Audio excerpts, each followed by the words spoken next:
Welcome to this 12th masterclass. It's an anniversary edition, and I'm really excited. I'm even more excited to have some amazing leaders lined up for you. So, right up front, there's Kasturi and Vineet. Guys, one sec. Now, that will be a challenge.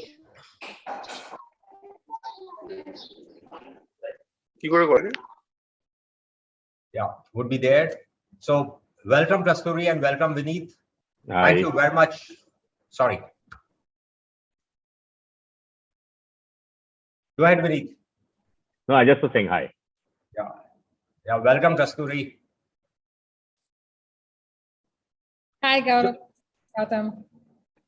To be a successful leader, actually, we spend our entire working life working towards that. How do we become a successful leader? Because that's what really is going to help us meet our corporate goals, our leadership goals. It'll help up everything. The entire careers that we invest in more than 30 years primarily is driven by how do I become a successful leader? I've been grappling with this question since ages, and one of the things that people always say is, we must read.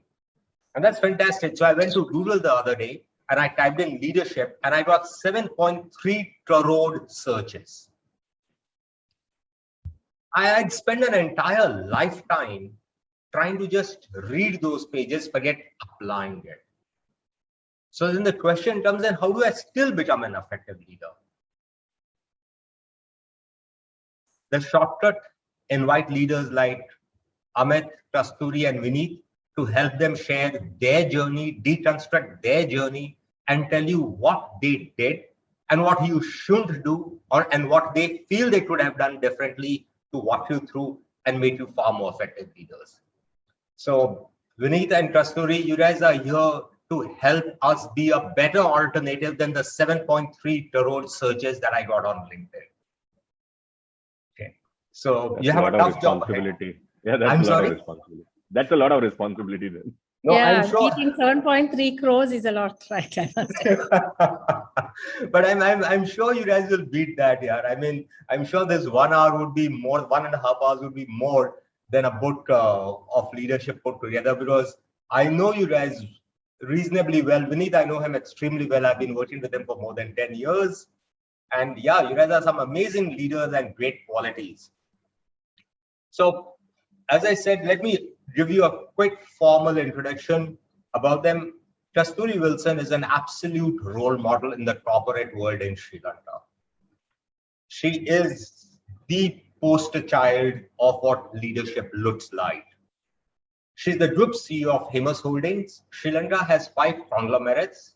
Hemas happens to be one of them.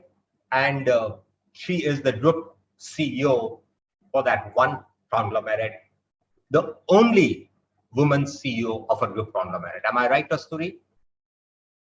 She was also in 2019 voted by the Sri Lankan Parliament as one of the top change leaders. An avid sports person, extremely fit.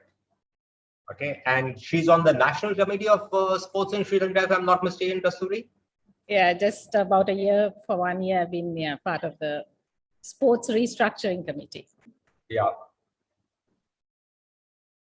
Extremely approachable and grounded, and I have interacted with her on multiple occasions while leading engagements for her team.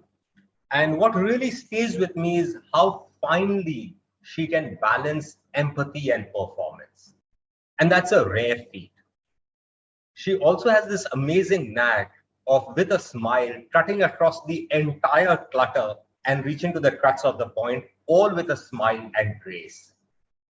But let's not get fooled by the smile. There's a tough taskmaster behind that smile. But yes, a people and a performance person both. If I can take the liberty of saying, she's slightly mad, as she says, without a drink, she can hop onto a table and among close friends, dance till morning comes. So that's Kasturi for you, who can balance life, people, and results all in one shot. Welcome, Kasturi. An absolute pleasure to have you here. Thanks, Adam. And it's a pleasure to be here and share whatever I can, and along with Vineet and Vikram, that we at least we'll see whether together we can come close or beat the 7.3 crores. Okay. Vineet is an extremely charismatic leader. He's the CEO of Bestseller South Asia, which has iconic brands like Jack and Jones, Vero Moda, Only. Unbelievable humility and a rare ability to laugh at himself.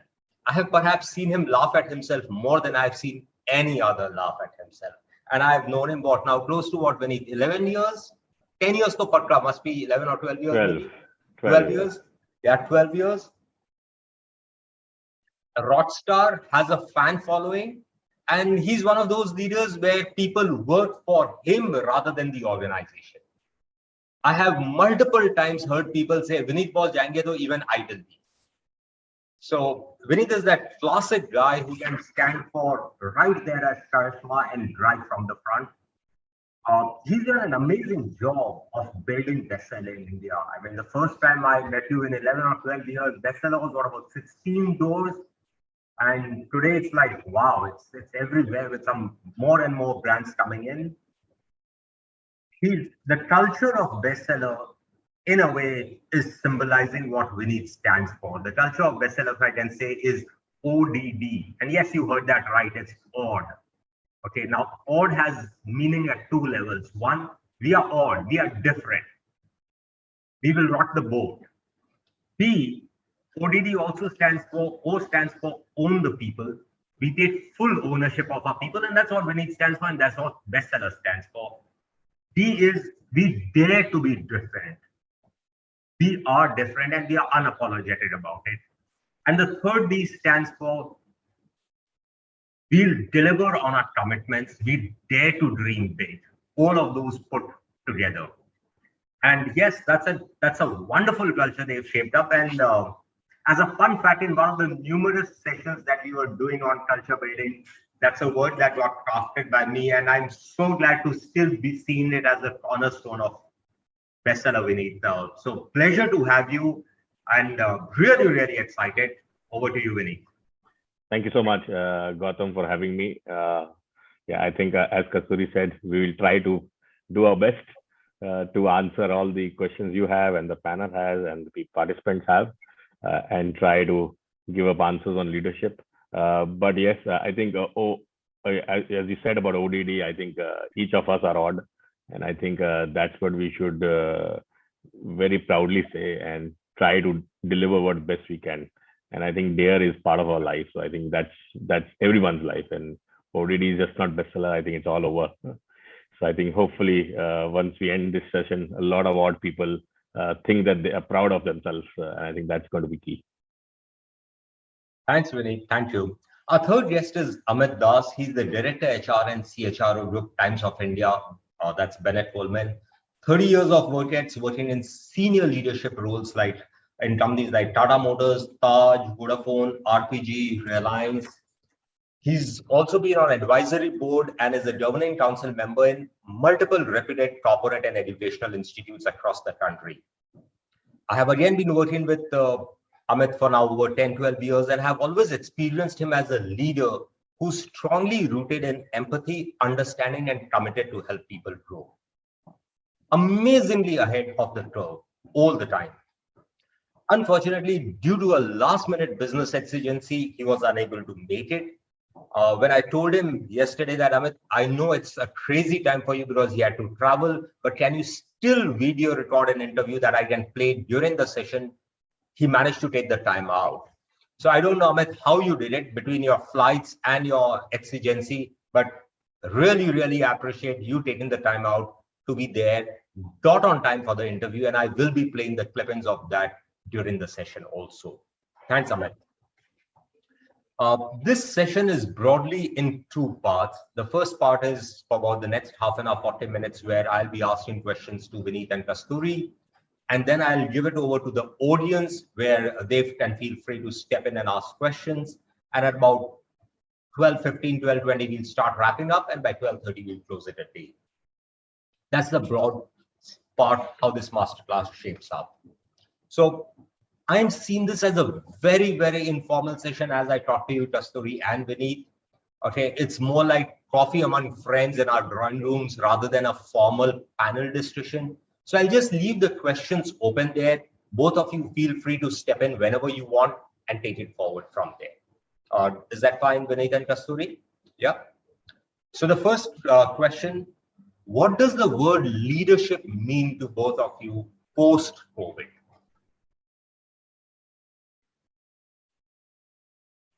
Is it? I'm sorry? So let me try on that first. So this is post-COVID leadership. For me, it was so each of us have as a natural style. And what was unique about me was my ability to get people rallied around, get them motivated.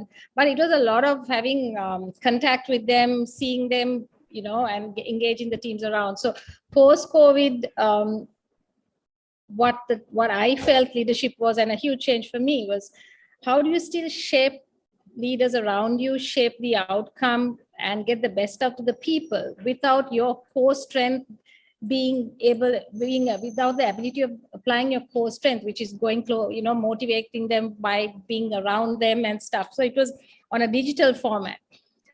So it meant that yes, you engage with them from a leader's point of view to kind of say you're there, but you have to have a lot more trust. You have to allow and believe that the leaders around you and your teams around you have the leadership skills within them, and encourage them to unleash it, because the person out there, each of them have to take decisions at the spot, the moment. They need to weigh the situation, ground situation, and from a context of Hemas, we have the largest footfall of soldiers on the island with the distribution of consumer brands, healthcare, stationery. So you have a whole load of people going out. We don't know each of the townships, what kind of landscape and the situation with COVID. So each of them had to become the leaders bring out the leader within themselves, and that trust, the empowerment. And and for me, it was a huge change from moving from my natural style of leading to a shift of digital. So for me, the element which came up higher was the trust and the empowerment, and encouraging them to bring out the best out of them. So, yeah. What I've heard you say, Kasturi, are two things, and both of them are very interesting. One I've heard you say is that it was a huge change journey for you yourself, because you are a people person and you would motivate them when you are there, but how do you do it online? That's one I heard you say. And therefore, to do it online, what I heard you say is the two tools, the two skills that work is what's the kind of trust that you enjoy among your team members? And second, do your team members believe they are the leaders that they are expected to be? Can they make the decisions?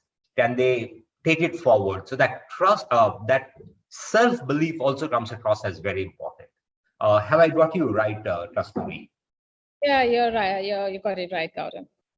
Okay, These are so main key elements, yeah. So at some point of time, I'm going to come back that how did you make that change journey? Because I think a lot of us would want to know up here that what it was like for you as a leader yourself to make that change journey. So I'll come back to you on that. But over to you, Vineet. What does leadership mean to you post-COVID?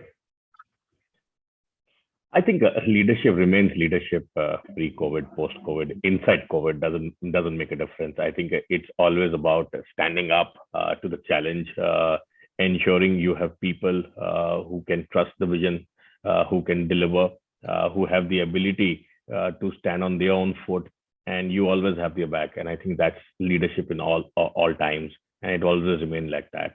I think what COVID taught us was how to bring safety as a first paramount thought than anything else. And I think if you 2 decades of my career, we never thought about safety as much as we thought now. We did not think about health as much as we thought now. I think business definitely took the backside, and I think it was about standing up for your own people. And I think it's today's time also, post-COVID also. I think the first thing that you think is health and safety, and I think that's the biggest change I think leaders will have to bring and into their thought process. That however you want to grow, however you want to run your businesses, how do you bring safety of people, their families as the paramount thought process? And I think that's what we've done in the times of the pandemic and post that also. As we operate 100% business today, and our business is very different. We have 120 cities of presence, people in uncharted territories where we don't know how the health infrastructure is, and to be able to reach to the last person and be able to say that the organization stands behind you. We will provide you every facility that is required. And I think that's leadership in today's time. And I think once you deliver on that promise, once you know that, once they know that you are standing by them, and I think business will continue.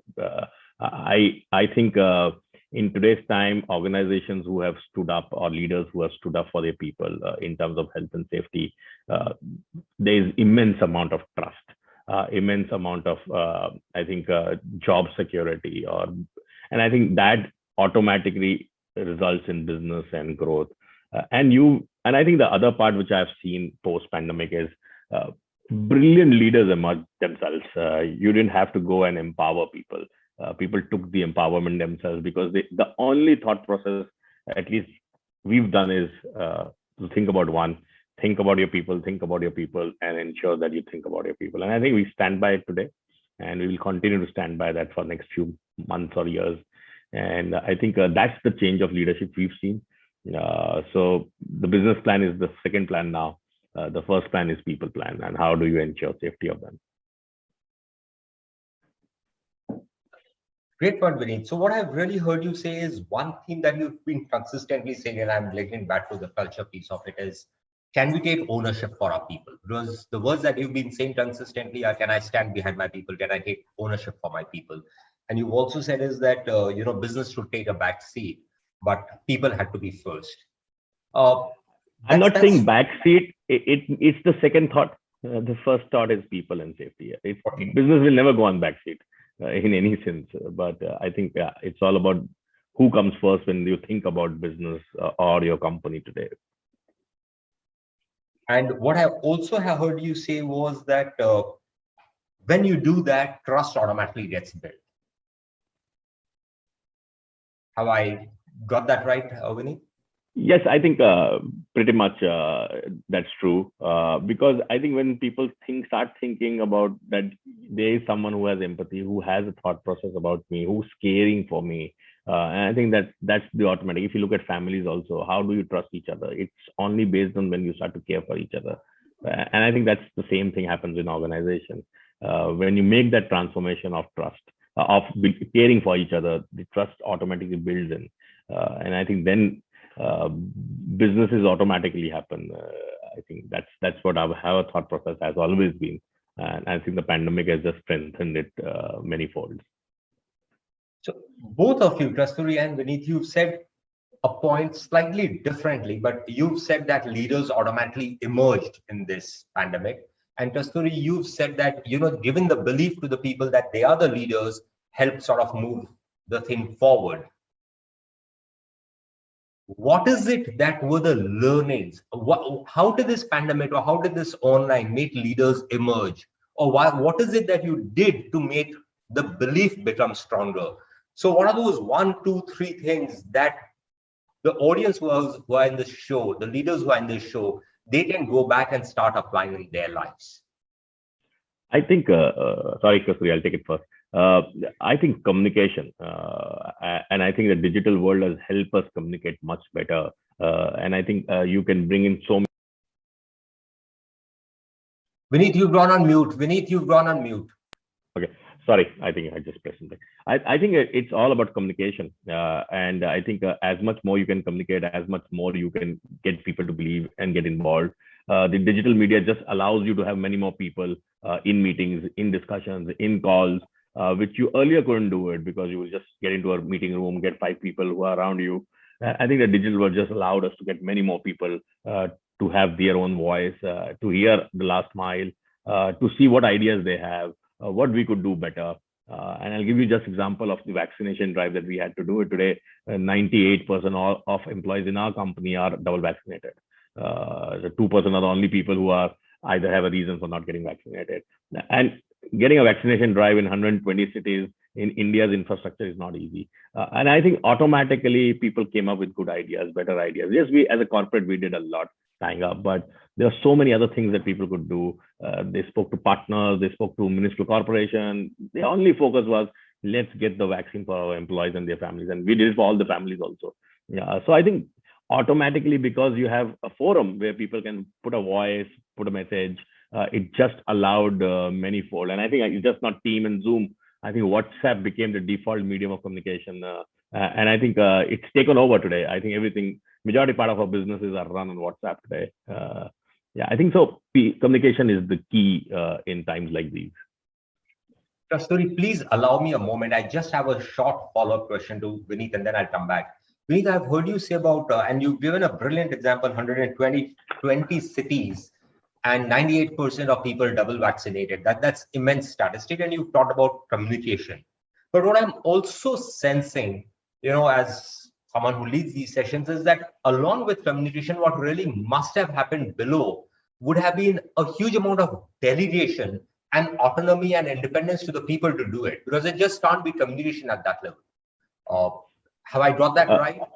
That's true. But I think it was far easier for us as an organization, because that was the inherent culture of our of the organization. We are far more delegated. We have far more less process and checks that we've tried to create from day one, just to allow us to, you're laughing about it, and I know why, just to allow us to that speed, because the speed of execution is a challenge if you're not delegated enough, if you do not allow people to take decisions. And I think I'll bring this up, maybe it would have come later, is about allowing people to take wrong decisions. And I think that's what the organizations forget. There's so much reprimand, there's so much challenge of a wrong decision, that the fear of that consequence doesn't allow people to take decisions. And I think that's from day one in Bestseller as a part of the culture, right? We allow people to make mistakes. And we are even happy for people to make the same mistake twice.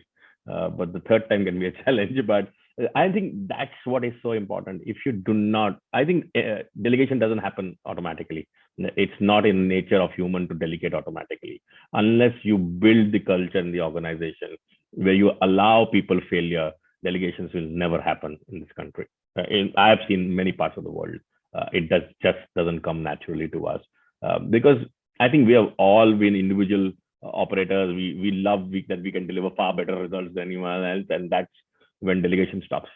So I think because of the culture and the value system that we've had from day one, it was far easier for us to delegate, far easier for us people to take decisions, and people made wrong decisions, and we had to stand by it. It's just like that. It's a normal Bestseller way of doing things all the time. I can vouch for that, Vineet. I can definitely vouch for that. In fact, in all the meetings, since the last 10 years, whether I was doing the performance management systems or the capability building interventions, Vineet only had one thing, and that was entrepreneur. To him, I think the most favorite word is not leader, but an entrepreneur. That how do we make this company of entrepreneurs? That's the entire journey that I've since known him for 10, 12 years, and all the it changes the paradigm, right? From one entrepreneur, if you have 500 entrepreneurs, the world changes in your organization. Absolutely. And then automatically the ODD comes in. Automatically, yes. There's no choice. And yes, there have been prices that have been paid, but to his credit, he has stuck to the dance of still moving for the entrepreneur piece. So yeah, I hear you, Vineet. I hear you. Over to you, Kasturi. Would love to hear your thoughts on that. So what really happened, you wanted 3 things post-pandemic from a leadership perspective. And the thing is, look, every company is different, every country is different. And I believe that every leader has a different style. You can say certain words, but we are all different, right? Yes. So when I came in last year, when Sri Lanka was going through a pandemic, I took over as reins of a CEO in the midst of it. I had to shelve all the plans I had before and take over this. And I realized, look, in a 73-year-old organization which is the largest healthcare distribution, which is the largest domestic HPC, FMCG. And we're the largest healthcare in terms of hospitals and all that. So we have inherent health is up there because we are in healthcare. So getting the processes immediate top of mind as you get your healthcare protocols done. A big bit of background about me. So I was a national basketball and netball player. So there is a very huge competitive spirit in me. So for me, challenges are normal. It's just another environment. Yes, COVID has happened, fine. But where do you move and where do you grow within this? So the change we had was, how can we be there out serving our consumers, making sure we took care, get patients to have access to medicine when the rest of Sri Lanka was crashing. So being the leader, you need to be able to change your process. And our old processes were not going to be applicable at all, because every district, every border has its own kind of way of handling things. So I guess the trust that everybody would do what it takes, the process, one uniform process wouldn't work in these times of uncertainties till the government knew what was allowed, what was not allowed. You get that one goal was, get these products back on the shelf or to the consumer and do what it takes. And if you need help, I'm here. So each of us had a different role. So the leadership team, each one who had access to the different stakeholders had a role to see how you could unlock bottlenecks, because we had visibility to it. So that was a huge change in terms of they had to, not only they were empowered, they had to change and create their new processes, and each district had a different way of handling it, because in our context, I'm not sure how it happens to India. None of our districts talk to each other. They have their own little ways of doing it. The politicians don't, there's no uniformity in how they even take calls. So it was up to us to do it. So that was one. The second bigger issue is, I think I did hear Vineet talk about it the same way, but in a different language, is that when I was stepping in, I was given the mandate to chart the long-term growth, right? And that was in April last year. I became deputy CEO. I've been with the group for 20 years. And when I was during COVID, you had to shelve those plans. I was like being prepared for 1.5, 2 years. So those plans are literally thrown out. And I had to figure out, how do I grow within the next 3 years? What are the new opportunities? So you kind of, I needed to go back to drawing boards.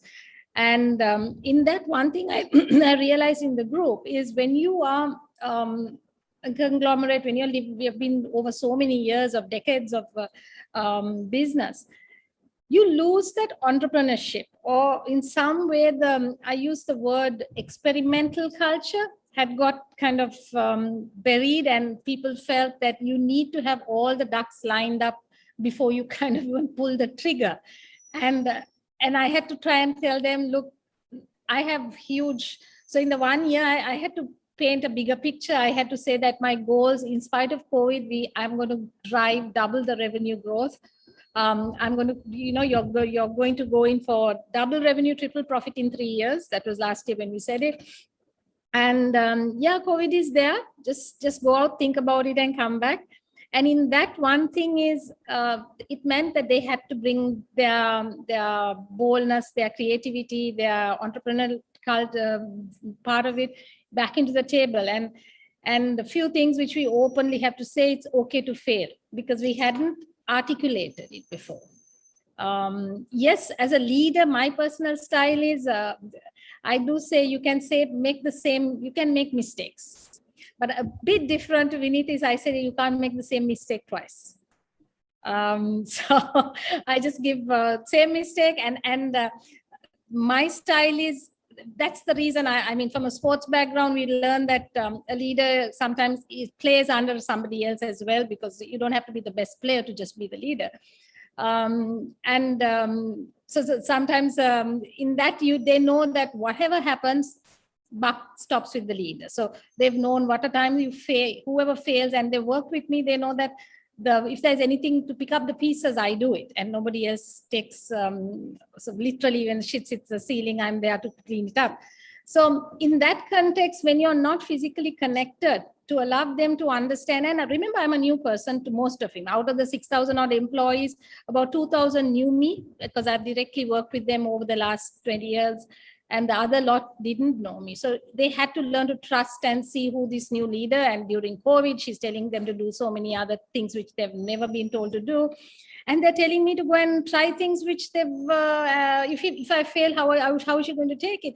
So that part of it, getting them to trust that, look, it's okay to try it as long as you're doing this, you're empowered to do it, and go ahead and change, take decisions on the floor, because we were handling ICCs, we were handling COVID patients, it was things you had to unlock for them. So basically it's similar kind of. So how do you encourage them to own the empowerment? Even though we say they're empowered, sometimes when you're in systems and processes and you have so many hierarchical layers, I'm not sure how many layers Vineet has. We have a nightmare of layers, and which I'm trying to change. But when those layers come, each of them feel that they have a job to do, and that's ticking a box, which I come up thinking it's absolute waste of space and breath there, time. So those were the kind of challenges, and and for me, I had to make sure that my style was understood. There was no ease of the pedal from a performance point of view, because we are in healthcare for safety, and healthcare is part of it. So that conversation takes 10 days from the best experts teaching all of us, training, safety equipment, all that. Once that's done, you own your health. You're being taught the best protocols, you own it, but please go out there and run your business. So getting that shift in an environment, we didn't know what was happening. And I, sitting here in Colombo, didn't know what was happening in the north or the east in terms of ground reality. So you to allow them to take decisions. One goal, get it to the consumer, get it to our customers, get it to our patients, make sure that there's no disruption there.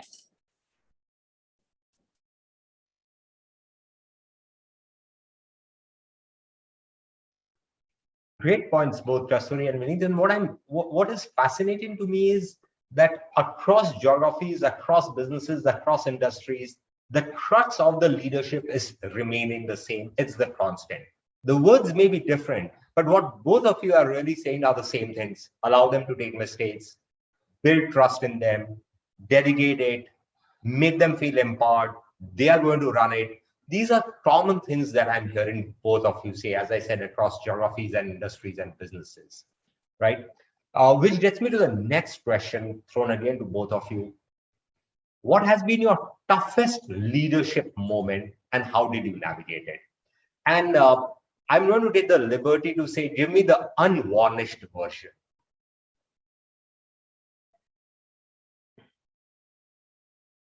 Okay, so this one is not for sound bites. This one is genuinely in the drawing rooms over a glass of beer or what have you, that what has been your toughest leadership moment as is, and how did you navigate it?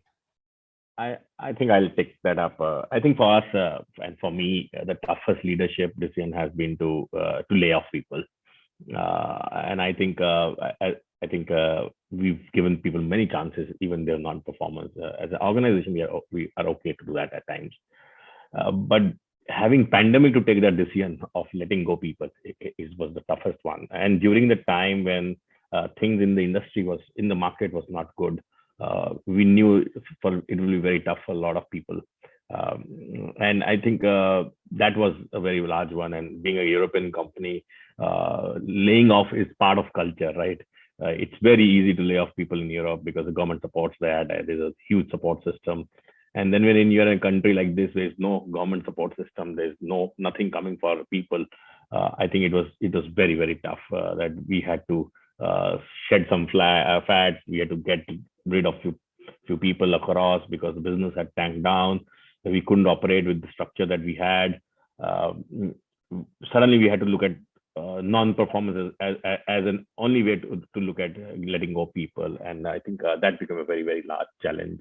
I think personally, it was the toughest decision that I have taken in the pandemic or over my career in the last 2 decades is of letting go people, and the decision to whom to let go, because there are people who stayed with you during the tough times and the bad times and the challenging times or the good times. And a lot of them were instrumental part of being part of this organization forever. And then suddenly to go back to them and saying them that today the decision is on performance, and we have to ensure that this is required to survive. I think the only saving part of our thing was we took that decision once the lockdown started to open. During the lockdown, when we knew there was no job creation, we did not lay off a single person. In fact, when the industry started to open, the business started to open, that's when we went to them and said, okay, now we have to shed this because we can't afford this structure for a while. And I think that became the largest challenge, putting people on bench because we operate stores, and when the stores are not operating, having a fixed cost of people becomes a very large concern. And I think putting people to bench and say, okay, when business goes up, we'll get you back. To answer those calls, to answer those challenges, that was the toughest part. I think it was not about profitability. It was not about, I think, the board of directors answering to them. That was not tough. I think the biggest tough one was to go to an employee or a colleague and tell him or her that we will have to go for this because otherwise bestseller will not survive, India will not survive and see through the pandemic. And I think it was the toughest one, and it will remain the toughest decision of my life. But we had to do it. Good part or bad part is we could manage this with only a 10-12% cut. And I think that helped us. And because what we did in the pandemic was the first decision that we took was that we went for a salary cut for almost everyone, including the top management too. And it was great. It was. And that helped us ensure we could protect jobs rather than and livelihood during the pandemic. And I think a lot of people appreciated that and understood that. And then when we took the decision of letting go people, it was still okay, and people treated it that it was the right decision to take. So I think the timing of that decision was more important, but it was the toughest decision. I know.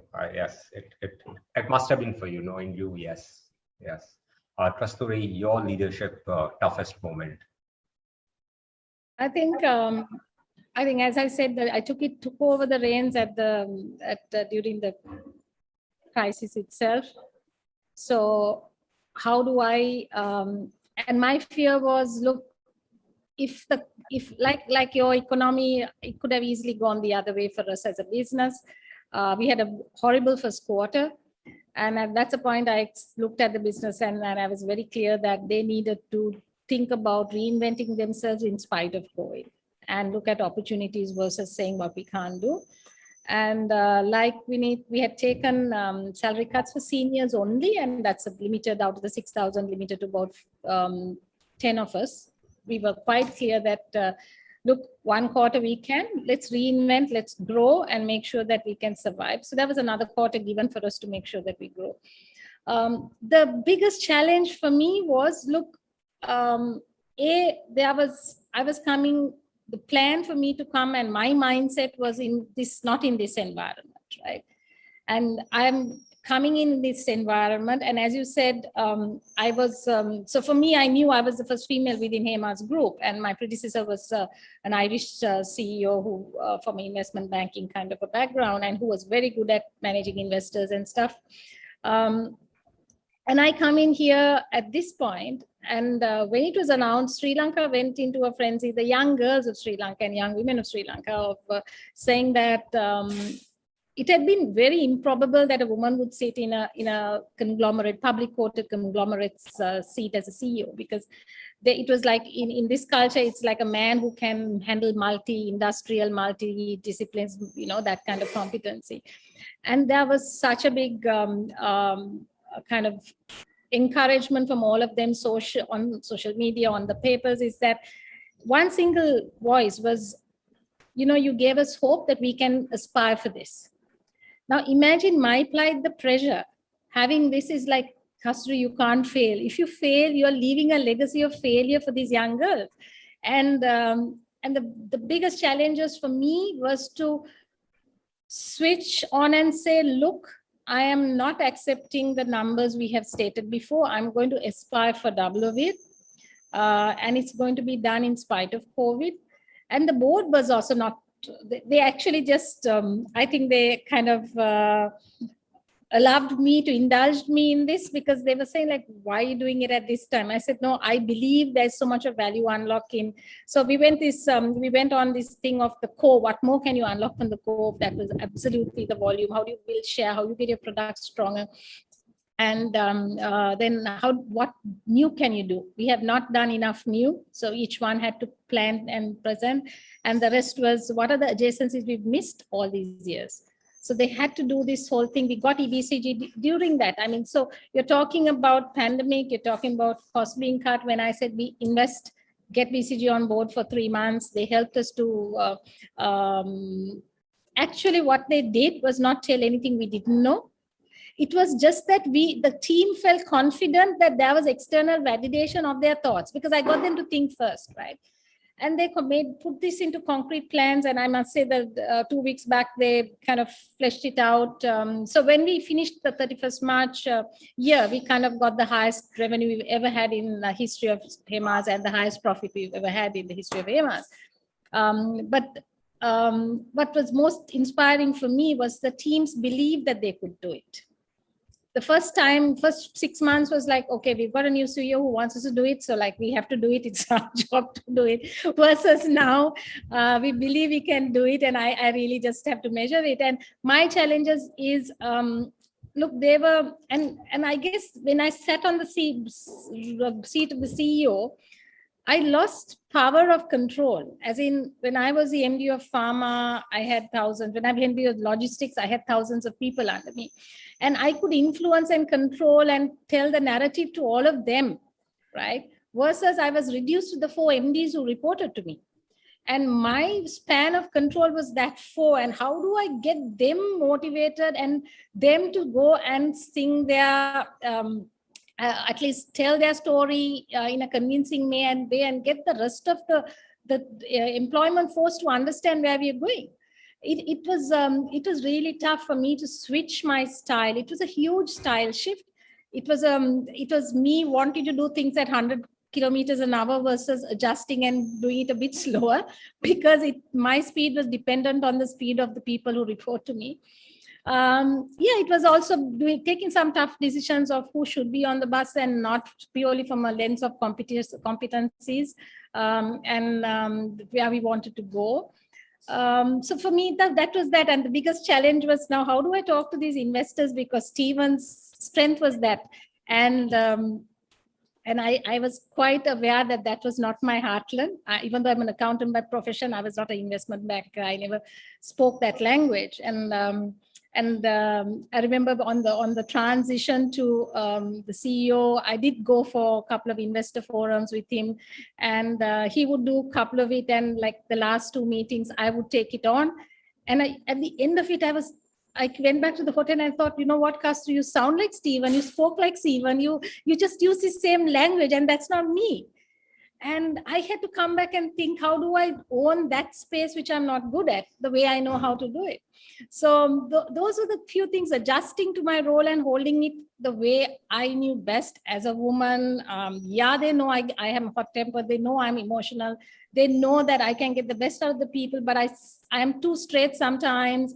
So all that had to be adjusted into a place where people could, especially the new MDs, could adjust and actually be palatable for them, because remember, I was one of their peers before. So yeah, it was for me, that was the greatest challenge. It took a lot out of me emotionally, and I think physically as well, because you kind of adjust your pace and what you do simply because you're trying to connect the dots as you go. Because it's not what I know and what I know we can do. It's about how everybody else sees it and what they do.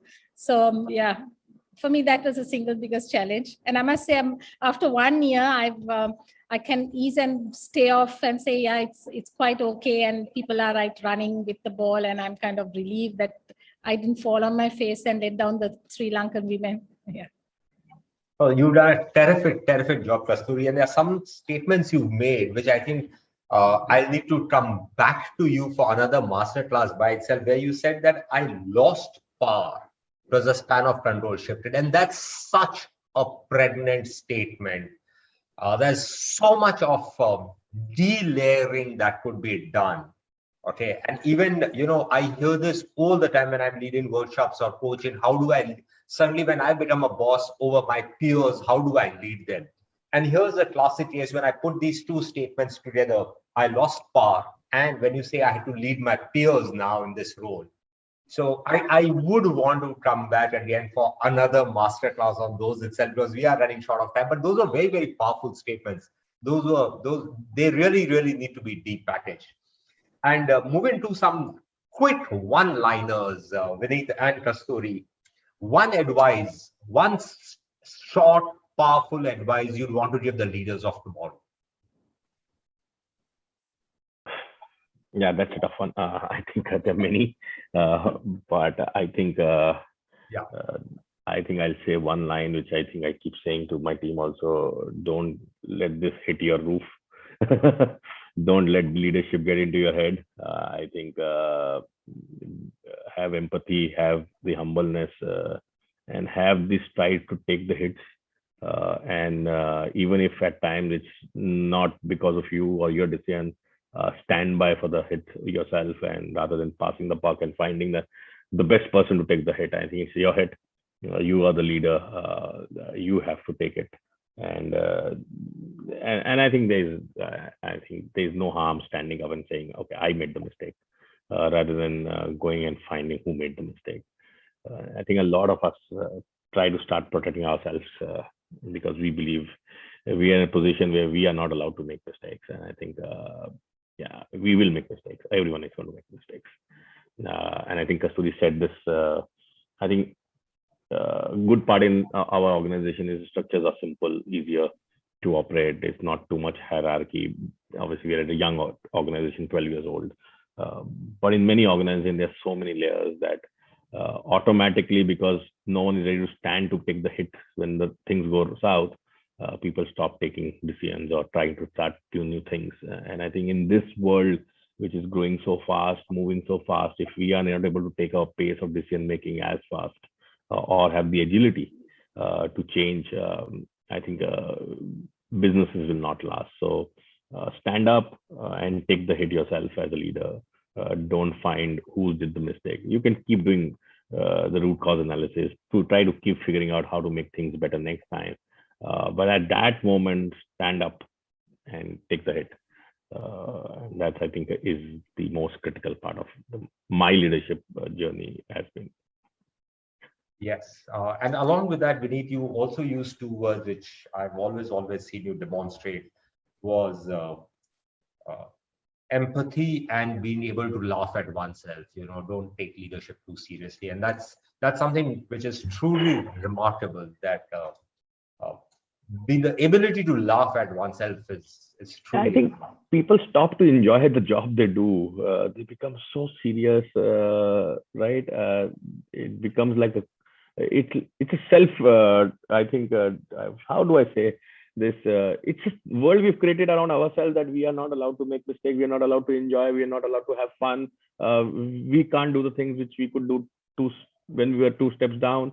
It's the same, right? It's just that today a lot depends on you and of how the vision you want to keep it. People are looking at you and they are copying you all the time. And I think if you are not going to stand for what it is supposed to be, that's the culture that's going to go down till the end. And I think if I can stand up and have fun and laugh at myself and make the mistakes, I think it becomes easier for people down the line.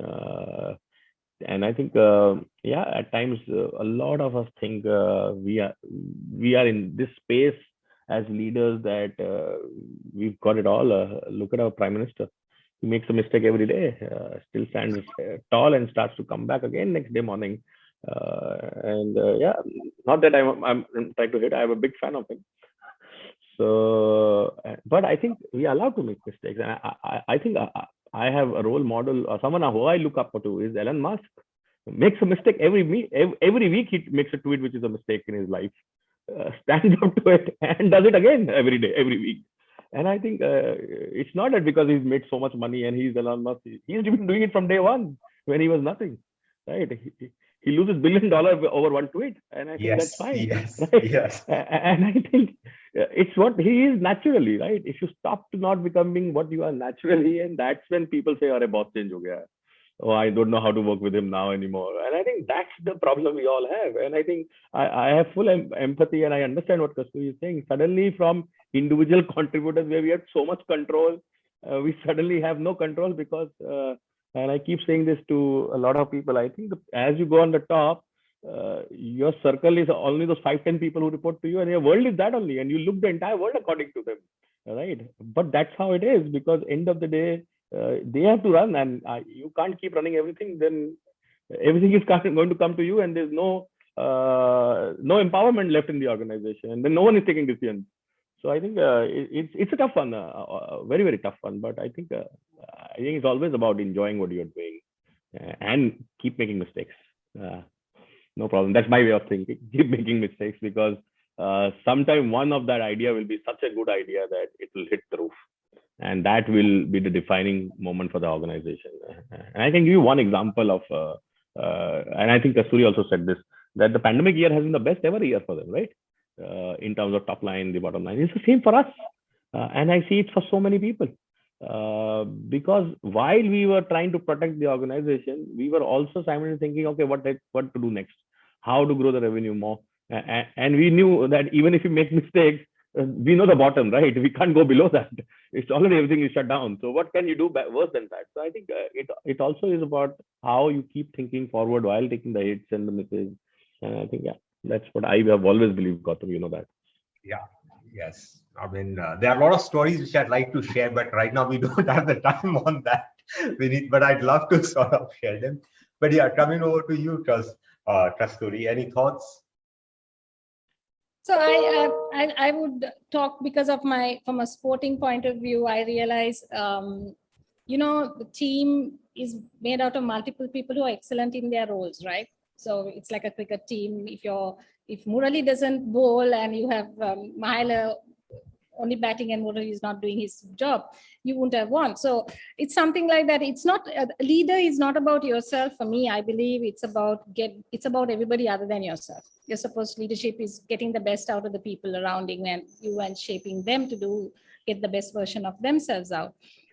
In the process, I try to forget my title. I just try to be myself, and I kind of do certain things thinking whether this is me. So that's the tough things. How do I remain authentic to myself and what I stand for and my style?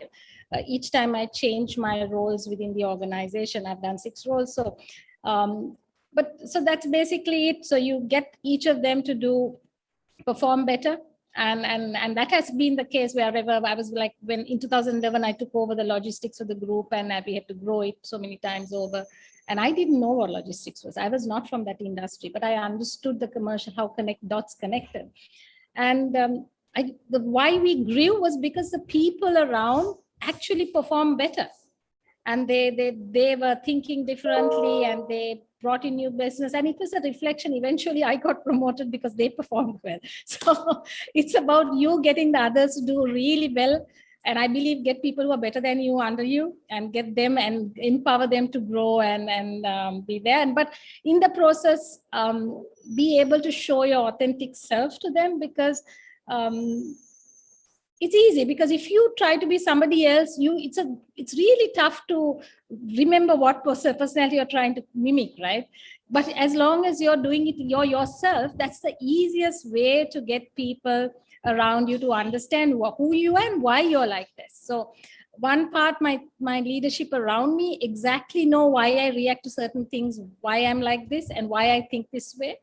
And it's about blaring. Sometimes my style is, I try to be very honest to tell them where I come from and why my style is this way. So basically it's about everybody but yourself. What I've heard both of you say is be authentic. Just be who you are, with the focus on people and take risks, etc. Have I got that right? Because Vineet also kept saying, have fun, be who you are. And that's exactly what you also say in Kasturi. So authentic leadership is what I'm really hearing both of you say. Is that a fair summarization? I think yes, but I think one thing Kasturi just said, which is very important, you are not the best at everything, and I think one has to realize that. And I think the moment people hit the roof, they think they know everything, and everything they can only decide for. And they, I'm not a finance guy, right? So like she's a finance guy, person. I'm not a finance person, so I have to get a finance person who is 5 times better than me, or 10 times better than me, and he is the best at what he does. So I think finding those specialists, making them believe the ultimate vision, getting people along, and I think our job as the CEOs, the leaders, is selling a story. We all selling a story, right? This vision is a story. End of the day, and if we are able to tell that story right to everyone, at least the key leaders that we have, I think half of work is done. And then is about allowing them the space to operate. And I think sometimes a lot of us forget the space to operate. And I think that's so much critical. So you have to get a guy who's better at everything, even what you are doing. I come from sales, and I have to find the best sales guy who's better than me, because I have focused on 20 more things, and I will not remember. I'll be able to handle everything. So I have to get everything myself to be done. And I think that gets so much important. And I think somewhere one more thing that we need to figure out is talent internally, because the talent internally is far more aligned, far more believer in this in the organization. I think it gets so much easy to find people from outside and airdrop them, and then think that they will deliver tomorrow morning. And I have seen many times it doesn't work. If you are able to get leaders from within, it's a tough one. It takes time. It takes a toll. But I think that's our job as leaders, to continue to do it every day. Find 20 more storytellers like us, because they're going to sell this story to 100 more, and those 100 are going to sell it to 1,000 more. And end of the day, the 1,000 more are more important. The 10 and the 20 don't, 100 don't matter in what we do. True, Vineet. So, in fact, what you just said, both Kasturi and you said about, we can't be knowing everything, we can't be the best of everything. It's the transformation, the culture transformation that Satya Nadella did when he took over Microsoft, from knowing it all to learning it all culture. He said our downfall in Microsoft happened because we became a know-it-all culture. And that's what I'm really hearing you guys also say, that rather than know it all, how do we become learn it all? At this point, let me also pull up what Amit had to say as one advice that he wanted to give. So just give me a moment while I pull up his video clip. Just give me one moment, please.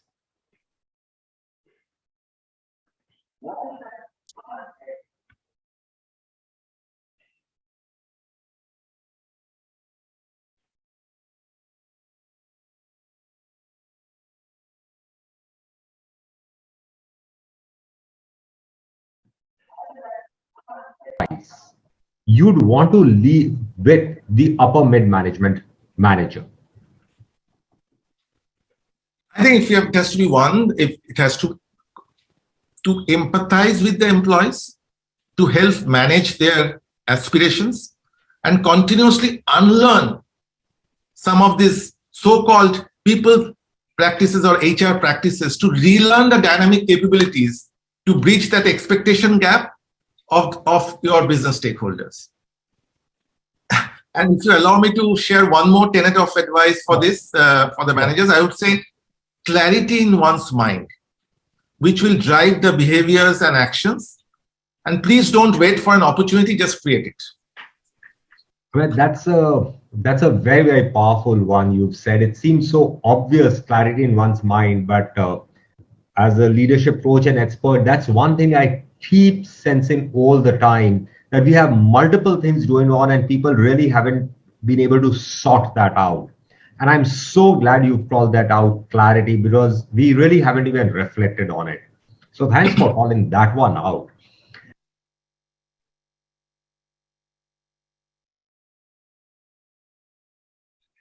I still have a huge list of questions to go through, and I'm running terribly short of time, and I think it was a mistake to make it 1.5 hours. It should have been longer. So I'll quickly jump and try to close the last one, because I mean, I've not even scratched my surface yet. But if you were to give 3 tips on building a high performing team, most of the people in this show are the upper mid management professionals. So if you were to give them 3 tips on how to build a high performing team in this blended culture post COVID, what would those 3 tips be? 1, 2, 3, clean, crisp, 1, 2, 3. Kasturi and Vineet. So I'll see how I approached it. So the high performance team is where everybody has to know their role and work towards one goal. So the first thing is they should know where they're going and why they are going in that direction. So what they're trying to achieve. So maybe it's a vision or a strategic direction, whichever anchored around short or long term has to be understood. Secondly, I think each of them have to understand their role in it and also understand how they connect each other person's role, how the other roles connect or other people's contribution connect to yours. So because one tough thing I find is to getting this collaboration going between teams, between the different sectors.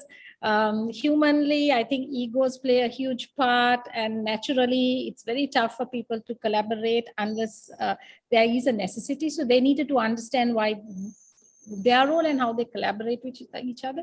And lastly, I guess high performance team, they have to feel empowered and they should know that the management trusts them to deliver whatever. So those are the 3 areas from my side. So what I've heard them are: 1, they should know where they're doing. 2nd, what's their role? And you typically said 2 challenges that occurs as collaboration becomes tough and the egos come over. 3rd, they should feel empowered and feel trusted. Same page, Kasturi? Yeah, what's their role and how they connect with the next person. So they need to know the collaboration connector as well. Otherwise, it will be only my role and I don't care what others have to do. True, how they connect to the other teams. Vineet, over to you. 3 bullet points. I think understanding the goal, and I think for a leadership level, goal is not today. The goal is the North Star that you're trying to go for, and keep the North Star in mind all the time while taking all the decisions. Is it for the right betterment of the North Star? Are we going to deliver it? I think one that is very, very critical. And I think that requires clarity from the leadership on what the North Star is, what are we chasing? And even if the North Star is changing and moving, it's okay. But clarity and providing that clarity down the line is so much critical. The other, I think, is how do they work together? Because when I think leaders have big egos, big challenges. Each of them are superstars at what they do, and 2 superstars can't work together, right? And how do you as an organization and as the CEOs, MDs, how do you ensure that they are able to work together all the time? How do you collaborate? How do you bring the collaboration and keep working on it? I think team building is a everyday job, constant job. Don't give up on it. Don't think you did something and that intervention is going to run for next 1 year, 2 years. It doesn't work. 2 months down the line, everything changes. The swords are out, and then they have to sit down again and sort things out, because things are going south all the time, and that's when people stop trusting each other, believing in each other. So collaboration is the very, very key. I will not take 3. I'll take 4. I think understanding people, emotions is a very large job, a skill that people need to acquire. I think, and I think someone spoke about unpredictable leadership. I think that's the nightmare. If your people below don't know how predictable you are, you have to be predictable. It's fine. Even if they know that this is how you are, it's fine. You don't have to hide yourself. There is no mask you need to put. We all go to the office with a fantastic mask every day, and then the guy below doesn't know how to react. Okay, I met him yesterday, he was this, today is this. So I think that predictability of leadership is very important. And I think the 4th skill that we need to all acquire is how to become digital. this world around us is changing. The world around us is changing at a speed that we don't even know. I think you spoke about Satya Nadella. He himself didn't know how it become. Suddenly, from a hardware company, they are now completely a software company. They don't sell hardware anymore. Just they realize, because they realize everything in this world is going to become digital. And I think that's a skill we need to all acquire. How do we digitalize the organization? Because that automatically also allows a lot of predictability, a lot of transparency, trust, and it's not anymore human dependent. So if you're able to digitalize the organization, I think it's going to be the biggest skill, biggest time, focus, energy of leaders in the next 5 years is to spend time on digitizing the organization. And I think that's the only way we can survive this. You raised a very interesting point, Vineet, and that was unpredictable leadership. Enough research has been done, and I'm just sort of validating the point that you made, that people prefer a rude leader to an unpredictable leader. In an ideal world, they'd want neither, but if they have to live, they'd rather have a rude one because they at least know what's in store. They know when they walk into their office, what are they going to get? But with an unpredictable one, they're always on tenterhooks. So I completely get what you're saying and completely with you on that. Let me also quickly pull up Amit's video, what he had to share on this, and then just move. So give me a moment, please.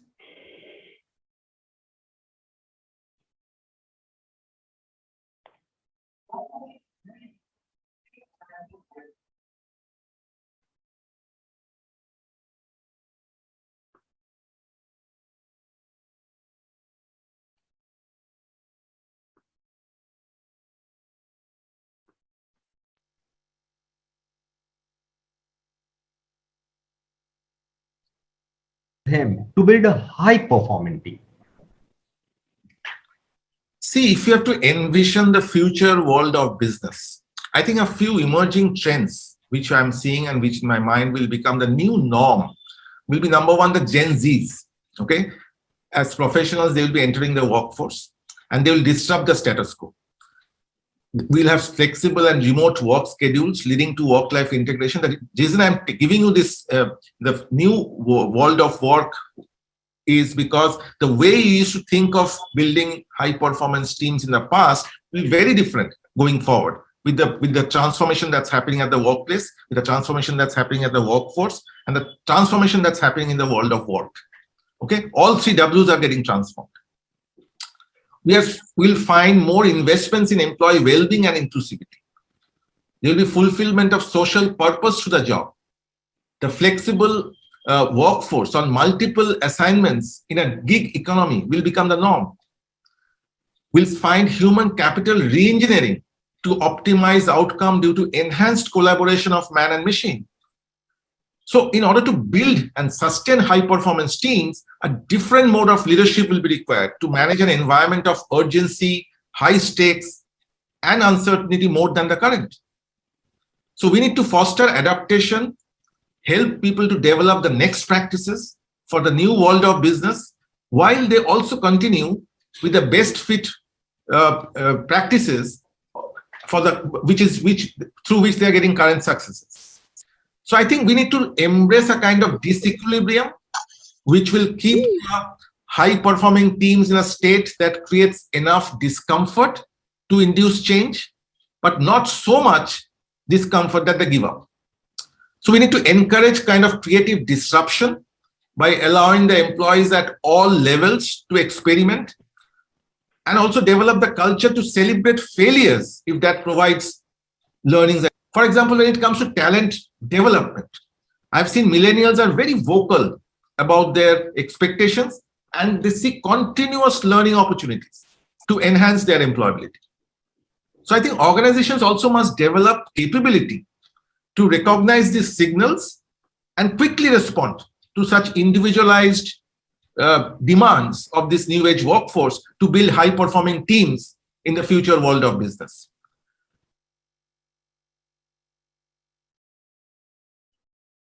So, as I said, running completely short of time. So, much as I'd hate to, but I'd have to put down one last question. I mean, I still have a data bank that I'd like to go through. And that would be, if there was one thing you could have gone back and done different in your entire leadership journey, what would that have been? And please don't tell me nothing. That's not an answer. One thing that you could have done different, whether it is whatever it could be, added, deleted, edited, subtracted, whatever it could be, but you have to give an answer. One thing I could have done different, is it? Yes. I guess so at one point in my career, I thought I was a CIMA accountant. I had some ACCA qualification under my belt, and I didn't need any more learning. So I realized this was like out of my span of 30 years. The first 10 years or 15 years, I thought that's done. Learning is done, and I'm a functional expert and stuff like that. And if I had learned and known at that time that it's a constant, learning is always a constant. And now, I mean, in the last 10, 15 years, I've learned so much from every different industries. That's because my mindset changed. I guess, yeah, I would have been more knowledgeable. I would have learned a bit more faster. So I didn't have that mindset. So that's one thing I think I would have been doing differently. Thanks. Thank you for being so candid, Kasturi. Thank you very much. Over to you, Vineet. I think sometime, and I think one thing that I'll put it right clearly. I think scale people faster. I think that's something we keep saying, okay, we'll do it. I think the scale becomes a nightmare to handle. I think I wish I could spend more time, energy, money on scaling our leadership. And I think because end of the day, we can't scale the business without people. Today, when I look back, and especially after COVID, there's so much to do, so much more that we can do and achieve. Every day, I think there's a new business idea that we have. We just are short of people, or the right set of people. And I think if we could scale people earlier, I think we could have managed a lot more better. It's not that we've not done, but I think it's a journey that we need to take very early in our organizations. We keep waiting for the right opportunity. The right opportunity never comes. There's never time for this. So it needs to be a continuous effort, building organization, building people. And I think, yeah, I think that could have been a little more better for me or for the organization for us. Thanks, Vineet. That's really, really candid and honest feedback. And with that, I'd like to move to the second segment where I'll throw the questions open to the audience and let them have it. Before I do that, there are a lot of you here who know me. There are quite a few who don't know me. For you, this may be your first masterclass. So let me just take a few minutes to talk about what masterclass is all about in a few minutes, and then I'll hand it over to you. Firstly, hi, I'm Gautam. I'm a leadership coach and a facilitator, and I help organizations and leadership build effectiveness. That's what I typically do. Some of my clients in India happen to be TCS, L&T, Vodafone, Castrol, Marico, so on and so forth. About the masterclass now, pay it forward. That's been a philosophy which has always been very, very close to my heart. And I've always believed that I've been privileged in terms of success, respect, affection. And one needs to give it back. One needs to pay it forward to the world at large. Did individual pieces, but COVID gave me the chance, as Vineet said, to scale it up. Because when a few participants, old participants, reached out during the lockdown time and said, help us, how do we lead teams online? You know, and I did that first session. I thought maybe 15, 20 people will turn up. It'll be one session, get over, done with. Well, that one session is continuing, and today is the 12th masterclass. So actually, COVID gave me, and both going back to that digital place, the means and the opportunity to scale it up. And that's what I continue to do. So I'm glad that this is where we are.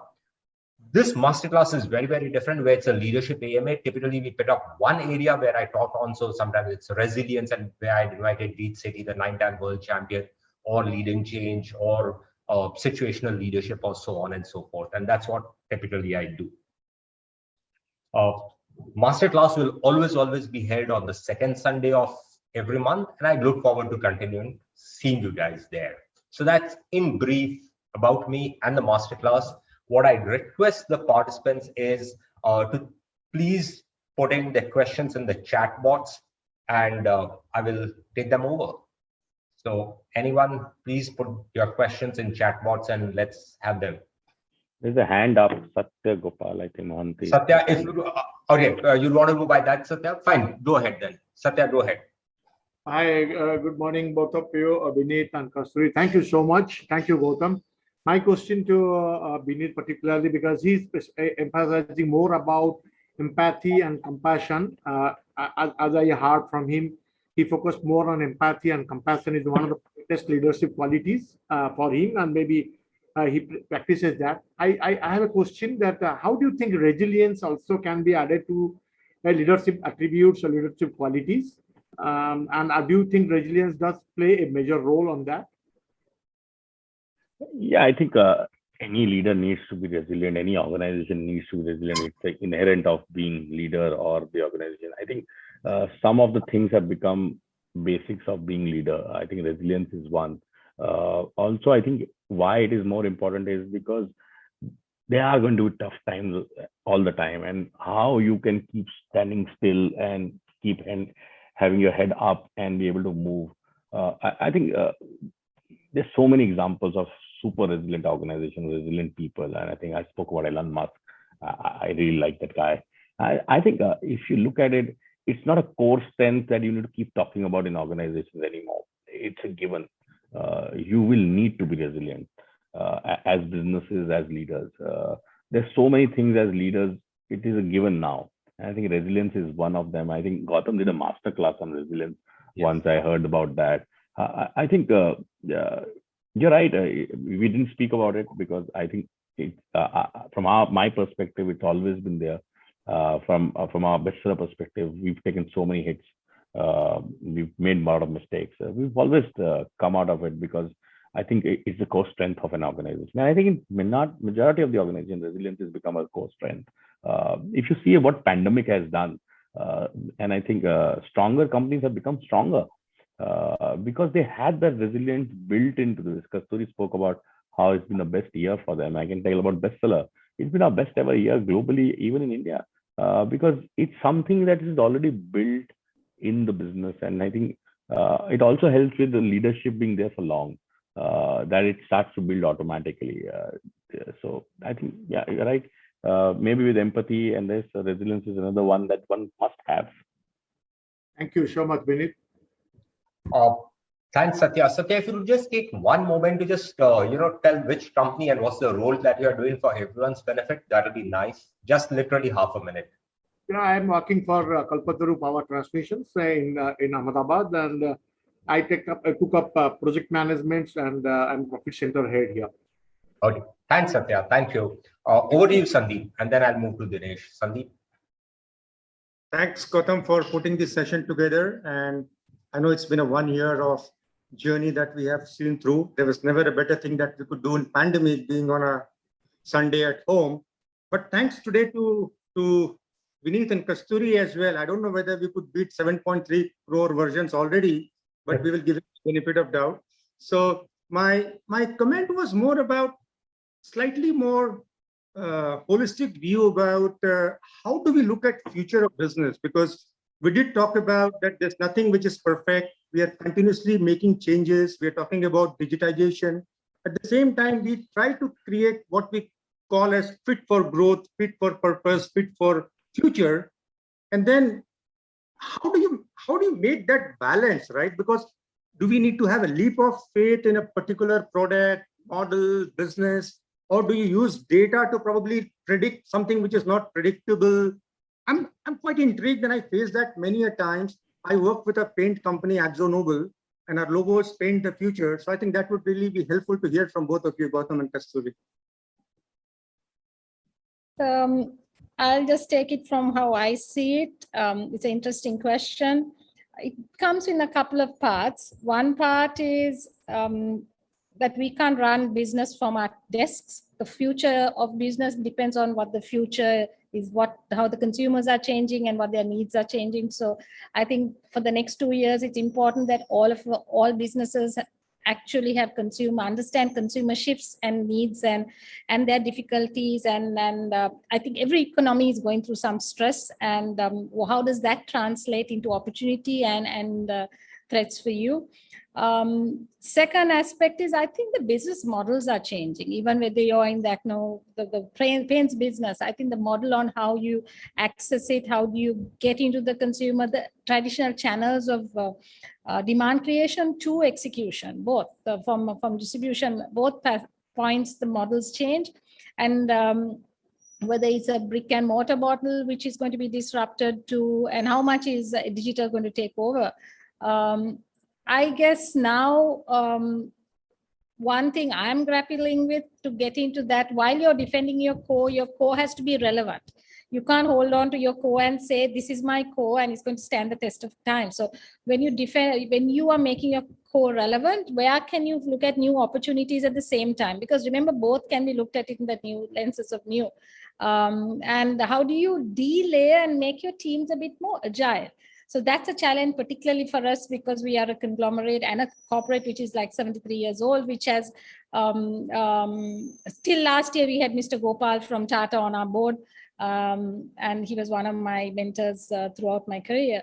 But that's something organizations should do consciously, and which that comes an element of culture change, where you kind of, we won't be entrepreneurs, but we at least bring that entrepreneurial spirit kind of a culture. So I guess this future will be that I can't see all conglomerates who are in these huge brick businesses or buildings behaving behind a desk. It's not going to be relevant. We will lose out in the race if you think that's going to take us through for the future. Okay, I like to say, Sandeep, you said future fit. I think nothing is guaranteed future fit. Till the time you're relevant for your consumers, I think you are future fit. So how you can continue to adapt your organization, your product lines for future, for the consumer that you are there. I think I'll give you the biggest example. I think every one of us knows Nokia, the largest mobile company, disappeared in years. Not even years, months disappeared, because it just didn't want to see the change, the consumer behavior was changing. And I think that's the very big example of right. And I think one must remember, till the time we are understanding consumer needs and we are able to find ways and means to address it.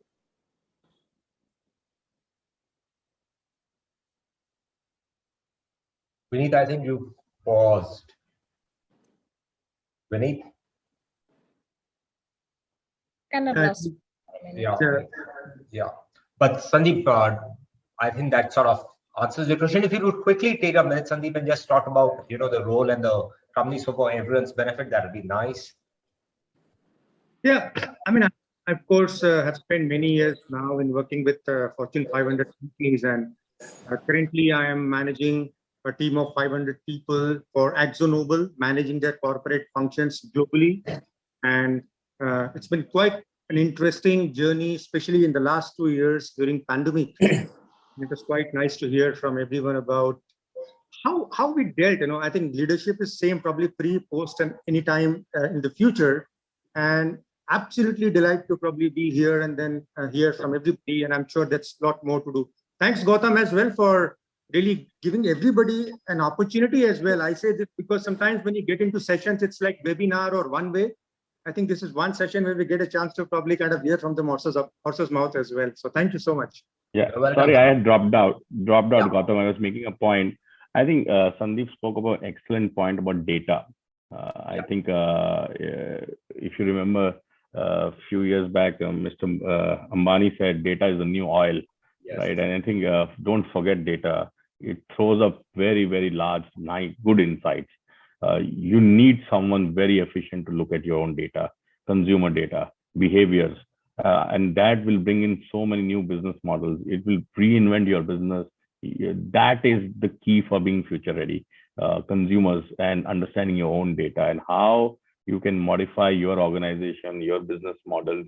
And I think predictive is very, very large where there's so much happening on predictive data understanding. So I think a lot of, by digital, I just didn't mean being on social media. I think data is also digital.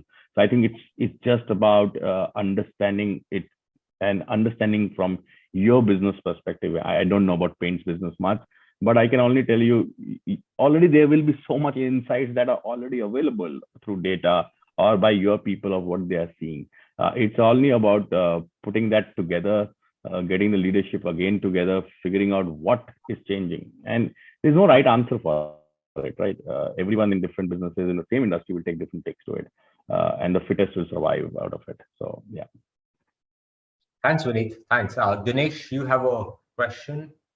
Yeah. Hey, Gautam, thank you very much. And Vineet and Kasturi, I think the way, I like to say only one thing because we have 30 seconds, so I'll not take more than that. Number one is whatever you guys have shared today, I have written that.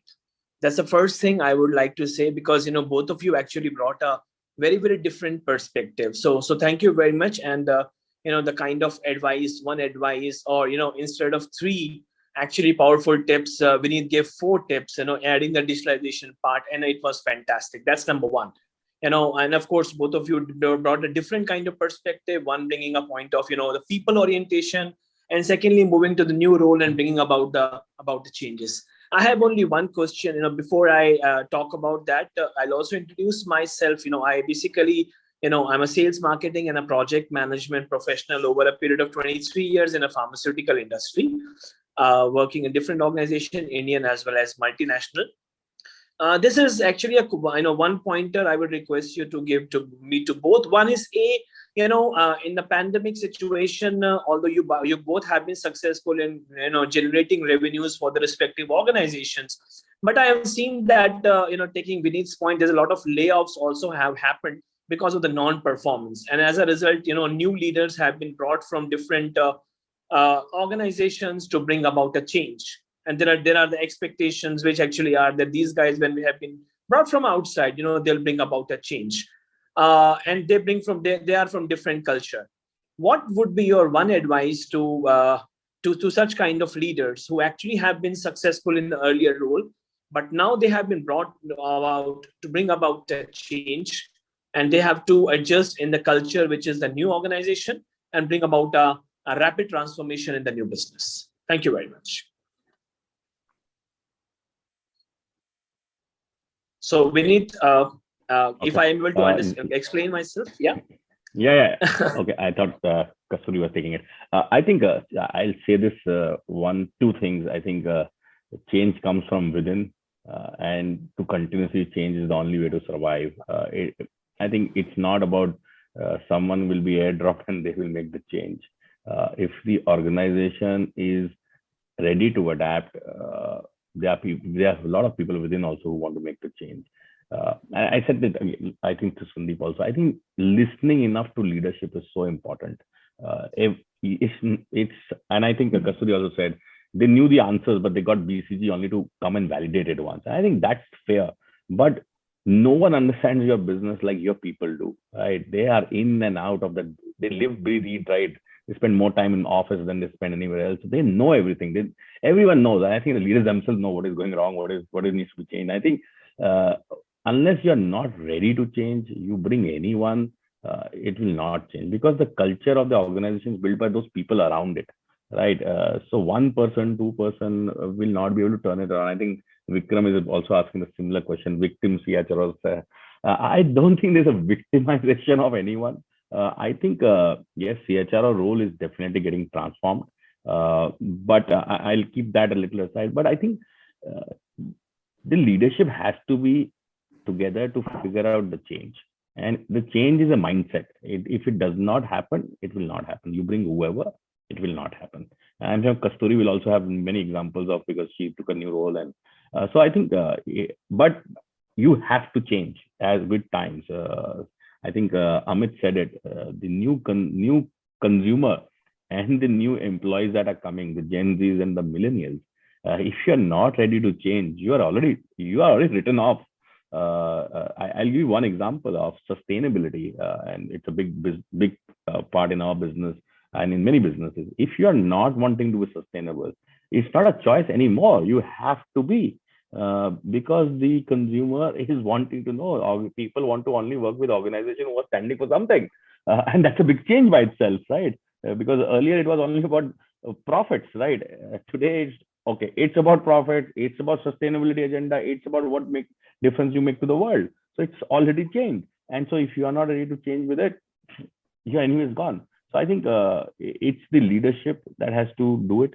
And one answer to Vikram for the CHRO, I think people within have the equity to believe that they can bring the change.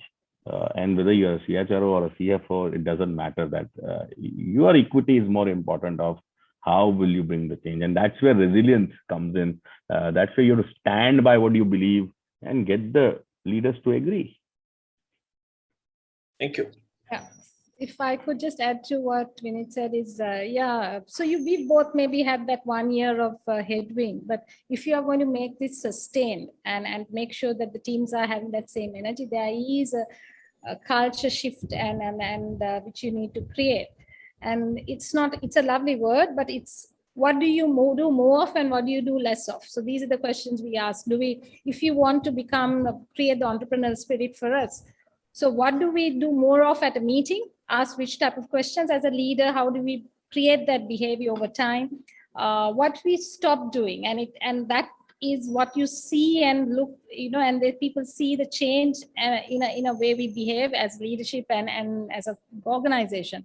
So now the CHRO's role is to identify whether some of the things we talk about behaviors and a culture and values, what don't we need, what do we need to include? And you can't have a mix and mash of too many. For example, so we wanted to say that we are very risky, we are risk averse. We are risk averse, but when we looked at it, yes, we will be encourage people to take more risky decisions, and we will encourage failure. We would celebrate but fail fast kind of thing. But in a hospital setting, when your quality and healthcare outcomes are very important, that hospital would have the protocols, process driven is very strong. So you needed to, was challenging, how can you have one uniform culture for all? And the answer was no. Each one, depending on what you want to achieve and what culture has to be predominantly more standing out versus the others. It's something we need to sit and work on. And the reason we're doing it is because, look, in 2 years, if the leadership team leaves, is this sustainable for the organization? When I understood, so just to give a backdrop, I've done 6 roles for the group, right? And I was known for a person to be put in there, build a high performing team, deliver high results, you're growing revenue, top lines. It was wherever I went, it was happening that way. But when I left, I saw that energy coming down. I saw the revenues not growing that faster. And it made me think when I took the last role at the healthcare business. We were the second biggest when I took it, and when we became the largest of the group.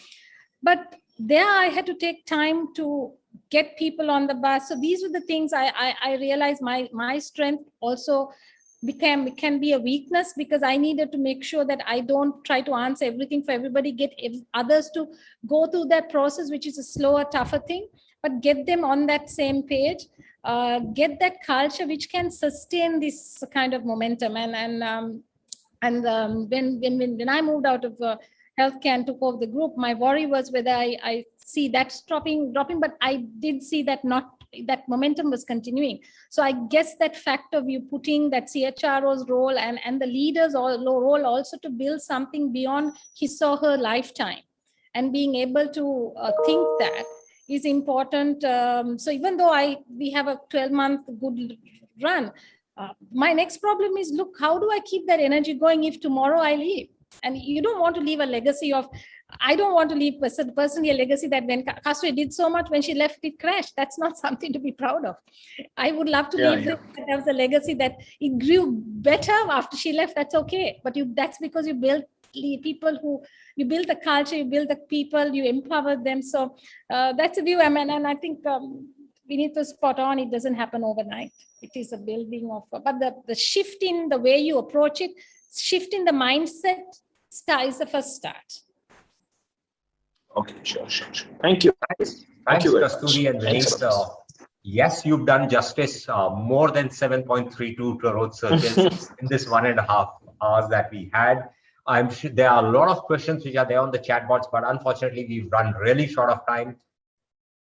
It was fantastic having both of you there. I mean, really grateful to both of you, not just for crafting the time, but for being giving such candid and honest answers. And that's something that also is what I carry from both of you as leaders, that you are authentic leaders. There was one question, and this is for everyone. When I was talking to Kasturi, she had said, and that was a very powerful point. And Kasturi, I'm going to come back to you and do a video recording of that separately on how her greatest strength became her biggest limitation in the current role. We've run short of time on that one, but that's one thing that I keep telling leaders all the time, that don't bank on yesterday's strength. That will become your limitation. And that one which you had shared was powerful. So allow me to come back to you, and I will record that and then probably put it up on the YouTube. But thank you very much, guys. A lot of you reach out to me every time and always say that, Gautam, how do we pay you back for these masterclasses? And every month I also have 24 pro bono coaching sessions. I announce them on LinkedIn on 1st of every month. And my answer remains the same. Don't pay it back, pay it forward. Just go and help someone else become a more effective leader. One thing that you can pay it forward or pay it back to me is every month I put up a post announcing about the masterclass on LinkedIn, and maybe by about Wednesday or Thursday, putting a post on sharing about this masterclass. If you would just go, like, comment, tag someone, more and more people would join in from your LinkedIn community, and that would also be a pay it forward. So that's all I want. Pass the word, let more people benefit from it. Thank you very much. It has been an absolute pleasure having both of you. It's an anniversary edition. So I just want to take 5 minutes. And if anyone from the audience who's attended multiple sessions would like to share anything about the journey, over to you guys. I'm done from here. So yeah, Archana, your hands up. Go ahead, Archana. Yes, Gautam, firstly, thank you for the brilliant session. Kasturi, I think you're an inspiration, not just in your country now, across the world. And between you and Vineet, I think again today, I was always very fascinated with Gautam and his sort of very natural flow of great statements, a lot of food for thought. I think y'all hands down beat that 7.3 million billion, whatever it was, because you've given us very, very simple, relatable instances of how great leadership is not just about big words and big things, but simple things and simple changes that each one of us can actually make in our own lives, and how we can make change happen. So thank you so much for the great inspiration. And I'll just take a minute to share my experience of the last, I think, about 10 masterclasses that I've attended. Thank you, Gautam, for taking up this initiative. And there are very few things that I feel, COVID has brought in which are good for us. And I think this was one such thing, because you decided to take up these online pro bono classes because of the current situation. And it's been great listening to you. I feel the change in myself trying to follow those little, I can't say I still follow all of it, but few things I do follow. I see the response in people around me when they say that, there is a change. So thank you so much for that. And big thank you to Kasturi and Vineet for all that you've shared today. I wish we could have more sessions with you all and get to learn a lot more, and looking forward to that. Thank you, Gautam. Thank you, everyone. You're welcome. You're welcome. Thanks, Archana. Jitendra, you've raised your hand. Yeah, so, good afternoon, everybody. And sincerely thank Mr. Gautam for this another pro bono session. I mean, I'm a regular, participant of this, and I really enjoy. Other than pro bono, I've been connected to Mr. Gautam, and it's been really cherishing for me. As he's the coach, and, it really helped me in my professional journey as well. From this session, and of course, I was like relating to me as a leader, while I'm dealing with my team. And what Kasturi and Vineet has said, I probably liked it, like, adaptability, thinking, big during these changes, not, certainly hampering the business top line, bottom line. And how do we do it? Like, so adaptability, mindset, culture, and behavior, these are the things what we have to, look into while we're leading the team, because business is from the people. And yes, as Vineet said, some tough of the moment, like laying off people was a crucial thing. But then, but these are the things like, we as a leader, do take in our journey, and it really helped us shape as a bigger, leader. But at the end of the day, what is important is like how my team trusts me, all of us as a leader, whether they sink in our thought and vision, and they say we are all in this together, and we can do better for our personal and professional life. I thank Mr. Gautam. Thank you so much. It's a wonderful session again. Thank you. Thanks, Jitendra. Thank you very much. Guys, what I have done is I've just put in also the link to my YouTube channel. Just click on it and you can subscribe. And I will come back to you with another round of interviews from Kasturi and Vineet at an individual ones, maybe short ones. So feel free to subscribe to it so that you can stay updated. Thank you very much, guys. See you next month on 14th November. Thanks, Kasturi, Vineet, and Amit. Just can't have enough of all of you guys, and maybe I will call you guys back again if time permits for both of your candidates. Thanks, everybody. Thank you. Thank you. Thank you, everyone. Thank you. Bye. Thank you, Gautam. Thank you. Thanks. Thank you. Thank you, Gautam. Thank you, Thank you, Vineet, and thank you, Kasturi. Thanks.